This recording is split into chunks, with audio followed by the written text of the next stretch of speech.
আফগানিস্তানের বিপক্ষে বাংলাদেশের হারের পর মাশরাফির কাছে প্রশ্নবিদ্ধ টাইগার ব্যাটারদের ইন্টার্ন। তার মতে ব্যাটারদের ডাগআউট থেকে কোনো ক্লিয়ার মেসেজ দেননি কোচ ক্যাপ্টেন। কিভাবে খেলতে হবে সেই পরিকল্পনা হয়তো ব্যাটাররা জানতেন না, আর জানলেও 2 ওভার পর পর বদল হয়েছে সেটি। সেমিফাইনালে না উঠে কেবল ম্যাচ জিতে আফগানদের সেমির স্বপ্ন ভঙ্গ করলে বিপিকের কাছেও হেরে যেতেন বলে মন্তব্য করেছেন সাবেক অধিনায়ক। এর আগে বিশ্বকাপে কখনোই টাইগারদের হারাতে পারেনি আফগানরা। এবার শান্ত সাকিবদের হারিয়ে ইতিহাস গড়েছে তারা। সেমিফাইনাল খেলার দারুণ সুযোগ ছিল বাংলাদেশের সামনে। আর নয় ড্যাম্প ওয়ালের সাথে toxic relation. Berger mister expert damp গার্ডই সঠিক সলিউশন। তবে তারা সেটি কাজে লাগাতে ব্যর্থ হয়। মাশরাফির মতে টিম প্ল্যানে গোলমাল ছিল।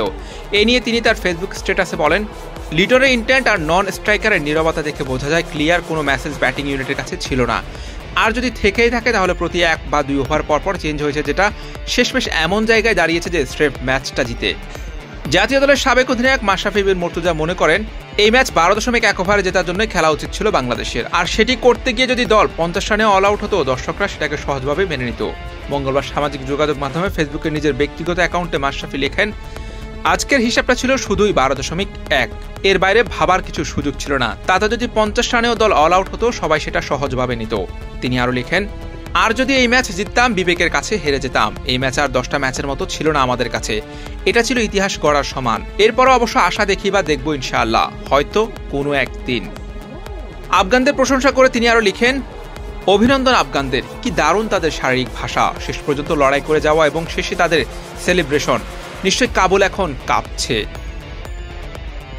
বাংলাদেশকে সেমিতে যেতে হলে আফগানিস্তানের দেওয়া 116 রানের লক্ষ্য 12.1 ওভারের মধ্যে তাড়া করতে হতো। সেটা তো দূরের কথা, ম্যাচে জিততে পারেনি নাজমুল হাসান শান্তর দল।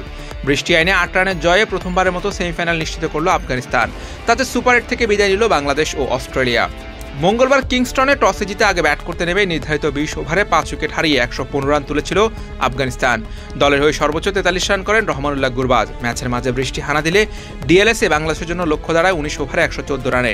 জবাবে খেলতে নেমে 17 ওভার 5 বলে 105 রানে অল আউট হয় বাংলাদেশ। আর নতুন রূপকথা লেখে আফগানরা। Hussain Arman, BD quick time.